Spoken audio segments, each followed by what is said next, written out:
It has been little over a year since Vice President Gore delivered the report of the National Performance Review to President Clinton.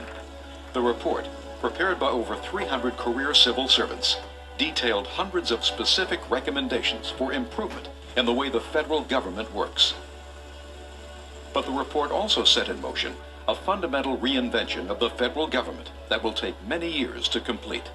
The great challenge is to completely rebuild the government's systems and culture. The foundation to build on is the strong desire of federal workers to get results for the people they serve. I want a job that I can see the results of what I'm doing, that I get feedback on what I'm doing, and that I not only know what's important about my job, but how it fits into the larger picture of the agency. I want a job that has upper mobility, training, major organization to have team players, to see that everybody takes an active part in all levels of the organization working. A good job to me is having the materials and the access to be able to get the stuff right away when you need it, or have it on hand so you can get in there, do the job, and take care of it and finish it. Get it done, because there's always another one. The number one thing would be responsibility and the ability to affect your surroundings and to take care of the people who work for you and to make things change. I'm people-oriented, and the services I served in were also people-oriented. One of the things I really like about my job is I have a direct link to what people are looking for, jobs, and when I can, give some of that information to the public, I don't know, I feel good about that.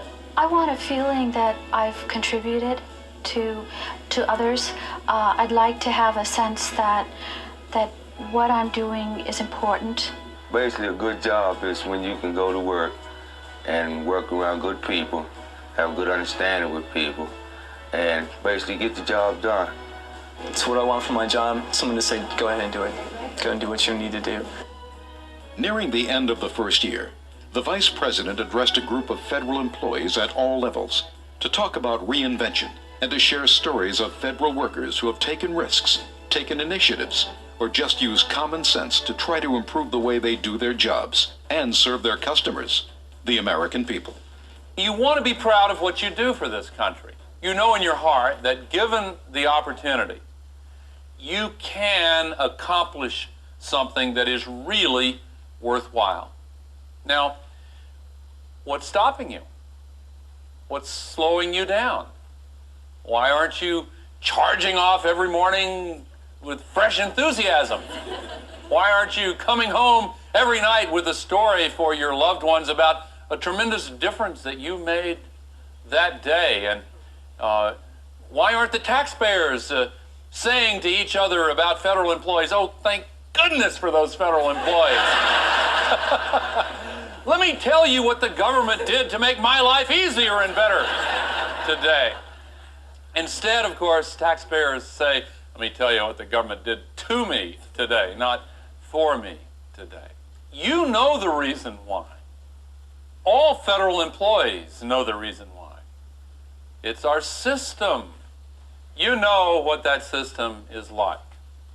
What you told us during the National Performance Review is that if the very heart of the system is changed from a system of central control based on the mistrust of federal workers, changed to a system of shared vision, shared goals, shared values, and trust in our people to achieve the goals.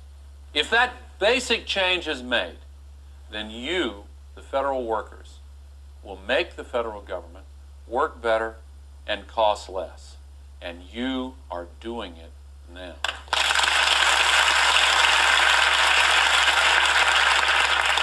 You told us that the simple formula that works is to put customers first, cut the red tape, and empower federal workers to get results. I know that's what you want. I believe that is what you can and will achieve. I believe in you, each and every one of you, and in your ability to make enormous changes in the way government works. Groups of federal workers all over the nation working under the banners of TQM, reinvention, and re-engineering have made enormous changes in the way government works. For example, the men and women at the Naval Undersea Warfare Center made changes in their business that saved their customers $85 million. And the federal workers at the Army Tank Automotive Research and Engineering Center cut product development time by 4 years and slashed costs by $168 million. Both of these groups were recognized with national quality awards this year. Other examples of reinventing government include the Veterans Affairs Office in New York City, where a group of workers have completely redesigned their operation to put customers first. It's been a big change from what I did when I first started working here.